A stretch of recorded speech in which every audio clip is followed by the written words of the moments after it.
بسم اللہ الرحمن الرحیم۔ السلام علیکم۔ حضور کا خواب۔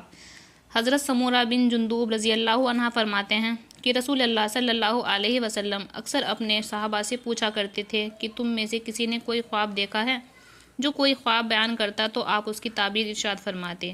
ایک صبح رسول اللہ صلی اللہ علیہ وسلم نے فرمایا، رات کو میں نے خواب دیکھا ہے کہ دو فرشتے میرے پاس آئے اور مجھے اٹھا کر کہا ہمارے ساتھ چلو۔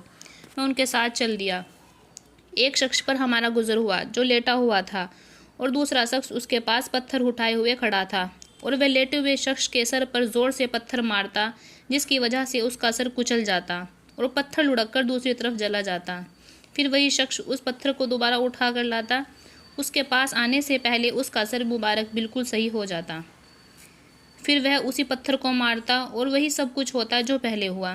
میں نے ان دونوں سے تعجب سے کہا، سبحان اللہ، یہ دونوں شخص کون ہیں اور یہ کیا معاملہ ہو رہا ہے؟ انہوں نے کہا، آگے چلیے۔ ہم آگے چلے۔ ہمارا گزر ایک شخص پر ہوا جو چت لیٹا ہوا ہے اور ایک شخص اس کے پاس جمبور، لوہے کی کیل نکالنے والا آلہ لیے کھڑا ہے، جو لیٹے ہوئے شخص کے چہرے کے ایک جانب آ کر اس کا جبڑا، ناخن اور آنکھ گدی تک چیرتا چلا جاتا، پھر دوسری جانب بھی اسی طرح کرتا۔ ابھی یہ دوسری جانب سے فارغ نہیں ہوا کہ پہلی جانب بالکل اچھی ہو جاتی۔ وہ اسی طرح کرتا رہتا۔ میں نے ان دونوں سے کہا، سبحان اللہ، یہ دونوں کون ہیں؟ انہوں نے کہا، آگے چلیے۔ ہم آگے چلے تو ایک تنور کے پاس پہنچے جس میں بڑا شور و گل ہو رہا ہے۔ اس میں ہم نے جھانک کر دیکھا تو اس میں بہت سے مرد اور عورتیں ننگے ہیں۔ ان کے نیچے سے آگ کا ایک شعلہ آتا ہے۔ جب وہ ان کو اپنی لپٹ میں لیتا تو وہ چیتڑے اڑنے لگتے۔ میں نے ان دونوں سے پوچھا، یہ لوگ کون ہیں؟ انہوں نے کہا، چلیے آگے چلیے۔ ہم آگے چلے، ایک نہر پر پہنچے جو خون کی طرح سرخ تھی اور اس میں ایک شخص تیر رہا تھا اور نہر کے کنارے دوسرا شخص تھا جس میں بہت سے پتھر جمع کر رکھے تھے۔ جب تیرنے والا شخص تیرتے ہوئے اس شخص کے پاس آتا جس نے پتھر جمع کیے ہوئے تھے تو وہ شخص اس کا منہ کھول دیتا تو کنارے والا شخص اس کے منہ میں پتھر ڈال دیتا، جس کی وجہ سے وہ دور چلا جاتا اور پھر تیر کر واپس اسی شخص کے پاس آتا تو اس کا منہ کھول دیتا اور کنارے والا شخص اس کے منہ میں پتھر ڈال دیتا۔ میں نے ان دونوں سے پوچھا، یہ دونوں شخص کون ہیں؟ ان دونوں نے کہا، آگے چلیے۔ پھر ہم آگے چلے تو جتنی بدصورت آدمی تم نے دیکھے ہوں گے ان سب سے زیادہ بدصورت آدمی کے پاس سے ہم گزرے۔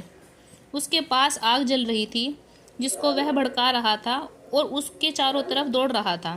میں نے ان سے پوچھا، یہ شخص کون ہے؟ انہوں نے کہا، آگے چلیے۔ آگے چلیے۔ پھر ہم ایک ایسے باغ میں پہنچے جو ہرا بھرا تھا اور اس میں موسم بہار کے تمام پھول تھے۔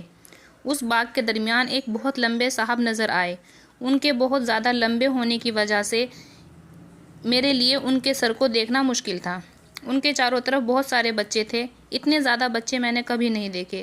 میں نے پوچھا، یہ کون ہے اور یہ بچے کون ہیں؟ انہوں نے مجھ سے کہا، آگے چلیے، آگے چلیے۔ پھر ہم چلے اور ایک بڑے باغ میں پہنچے۔ میں نے اتنا بڑا خوبصورت باغ کبھی نہیں دیکھا۔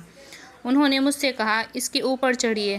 ہم اس پر چڑھے اور ایسے شہر کے قریب پہنچے جو اس طرح بنا ہوا تھا کہ اس کی ایک اینٹ سونے کی تھی اور ایک اینٹ چاندی کی تھی۔ ہم شہر کے دروازے کے پاس پہنچے اور اسے کھلوایا۔ وہ ہمارے لیے کھول دیا گیا۔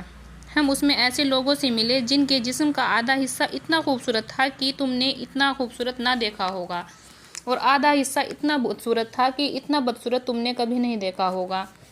ان دونوں فرشتوں نے ان لوگوں سے کہا کہ جاؤ، اس نہر میں کود جاؤ۔ میں نے دیکھا سامنے ایک چوڑی نہر بہہ رہی ہے جس کا پانی دودھ جیسا سفید ہے۔ وہ لوگ اس میں کود گئے۔ پھر جب وہ ہمارے پاس واپس آئے تو ان کی خوبصورتی ختم ہو چکی تھی اور وہ بہت خوبصورت ہو چکے تھے۔ دونوں فرشتوں نے مجھ سے کہا، وہ جنت عدن ہے اور وہ آپ کا گھر ہے۔ میری نظر اوپر اٹھی تو میں نے سفید بادل کی طرح ایک محل دیکھا۔ انہوں نے کہا، یہی آپ کا گھر ہے۔ میں نے ان سے کہا، بارک اللہ فیکما، اللہ تعالیٰ تم دونوں میں برکت دے۔ مجھے چھوڑو، میں اس کے اندر جاؤں؟ انہوں نے کہا، کبھی نہیں، لیکن بعد میں تشریف لے جائیں گے۔ میں نے ان سے پوچھا، آج رات میں نے عجیب چیزیں دیکھی ہیں، یہ کیا ہیں؟ انہوں نے مجھ سے کہا، اب ہم آپ کو بتاتے ہیں۔ پہلا شخص جس کے پاس سے آپ گزرے اور اس کا سر پتھر سے کچلا جا رہا تھا، یہ وہ ہے جو قرآن سیکھتا تھا، اس نے قرآن پڑھا تھا اور اس کو چھوڑ دیتا تھا، نہ اسے پڑھتا تھا نہ عمل کرتا تھا، اور فرض نماز چھوڑ کر سو جاتا تھا۔ دوسرا وہ شخص ہے جس کے پاس سے آپ گزرے اور اس کے جبڑے، ناخن اور آنکھ کی گدی تک چیرا جا رہا تھا۔ یہ وہ ہے جو گھر سے نکل کر جھوٹ بولتا اور وہ دنیا جھوٹ میں پھیل جا دیتا۔ تیسرا وہ ننگے مرد اور عورتیں جنہوں نے اپنے تنور میں جلتے ہوئے دیکھا تھا، زنا کار مرد اور عورتیں ہیں۔ چوتھا وہ شخص جس کے پاس سے آپ گزرے جو نہر میں تیر رہا تھا، اس کے منہ میں پتھر ڈالا جا رہا تھا، سود خور ہے، وہ سود کھاتا تھا۔ پانچواں وہ بدصورت آدمی جس کے پاس سے آپ گزرے جو آگ جلا رہا تھا اور اس کے چاروں طرف دوڑ رہا تھا، جہنم کا داروغہ ہے جس کا نام مالک ہے۔ چھٹا وہ صاحب جو باغ میں تھے حضرت ابراہیم علیہ السلام ہیں، اور وہ بچے جو ان کے چاروں طرف تھے، یہ وہ ہیں جو بچپن میں ہی اسلام پر مر گئے۔ ان کی اس بات پر کسی صحابی نے پوچھا، یا رسول اللہ صلی اللہ علیہ وسلم، مشرکین کے بچوں کا کیا ہوگا؟